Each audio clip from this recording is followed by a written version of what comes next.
যদি এই বৈষম্য বিরোধী আন্দোলনকে চূড়ান্ত পর্যায়ে সাফল্য অর্জন করতে চায়, চূড়ান্ত সফলতা অর্জন করতে হলে আমাদেরকে এই ঐক্যটা ধরে রাখতে হবে।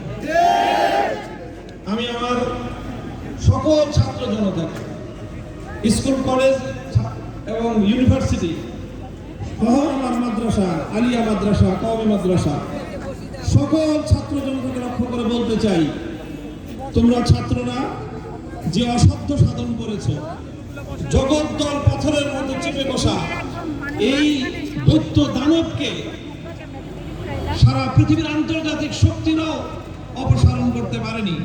বাংলাদেশের কোন রাজনৈতিক দল জোটবদ্ধ হয়েও তারা এই জগদ্দল পাথরকে সরাতে পারেনি। কিন্তু ছাত্র জনতার এই ছাত্রদের ঐক্য, অভূতপূর্ব এই ঐক্য, এটা এই ফ্যাসিবাদী দানবকে এদেশ থেকে উৎখাত করতে সক্ষম হয়েছে, সফল হয়েছে। আমাদের ভাই যেভাবে বলল, সমন্বয়ক, বৈষম্য বিরোধী ছাত্র আন্দোলনের নারায়ণগঞ্জের সমন্বয়ক, স্বাধীনতা অর্জন করা যতটা কঠিন, স্বাধীনতা রক্ষা করা তার চেয়ে বেশি কঠিন। আমরা স্বাধীনতা অর্জন করেছি, এখন আমাদের আরো বড় সংগ্রাম শুরু হয়েছে, সেটা হলো স্বাধীনতা রক্ষা করতে হবে। মনে রাখতে হবে যে পরাজিত শক্তি কিন্তু বসে নেই, তারা নানাভাবে চেষ্টা করছে আবার আমাদের মধ্যে বিভেদের দেয়াল তৈরি করতে।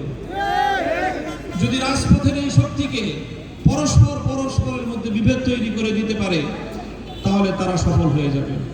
এজন্য আমাদেরকে এই ঐক্যটা রক্ষা করতে হবে। কোনো স্কুলের ছাত্র, কলেজের ছাত্র কোনো মাদ্রাসার অঙ্গনে গিয়ে সে যেন লাঞ্ছিত না হয়, সে যেন নিজেকে অসহায় না ভাবে।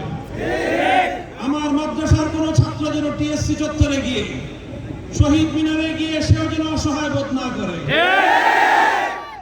এই সমন্বয়ক তোমরা যারা আছো, অনেক বড় কাজ তোমরা করেছো, জাতি তোমাদের কাছে চিরঋণী। তোমরা যে রক্ত দিয়েছো, এই রক্তদান, আবু সাঈদের এই রক্তদান, এই শাহাদাত, মুগ্ধদের এই মুগ্ধ করা এই রক্তদান, এই রক্তের সঙ্গে আমাদের কোনোভাবেই যদি আমরা এর হক আদায় করতে ব্যর্থ হই, আবু সাঈদরা, মুগ্ধরা কিন্তু আমাদেরকে আল্লাহর কাছে ছাড়বে না।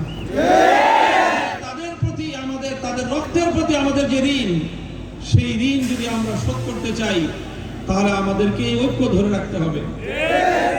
এই যে সকল অনাকাঙ্ক্ষিত ঘটনাগুলো সংঘটিত হচ্ছে, আমি মাদ্রাসার ছাত্র, মাদ্রাসার ছাত্রী, স্কুল কলেজ ইউনিভার্সিটির ছাত্র ছাত্রী সকলকে বলবো, সকলেই আরো বেশি দায়িত্বশীল হতে হবে, আরো বেশি নিজেদের সহনশীল হতে হবে। ঠুনকো কোনো ঘটনায় উত্তেজিত হওয়া চলবে না। কোনোভাবেই আমাদের মধ্যে নতুন করে কোনো বিভেদের দেয়াল যেন তৈরি করতে না পারে, সে ব্যাপারে আমাদেরকে সোচ্চার থাকতে হবে। তাহলে ইনশাআল্লাহ আমরা আমাদের এই সংগ্রামকে সফলতার চূড়ান্ত শিখরে পৌঁছাতে পারবো। আমি আমার আলেম সমাজের সকলের পক্ষ থেকে আমরা এই আহ্বান জানাই, সাফল্য কামনা করি। ইন্টারিম যে গভর্নমেন্ট ফর্ম হয়েছে অন্তর্বর্তীকালীন সরকারে, আলহামদুলিল্লাহ এখানে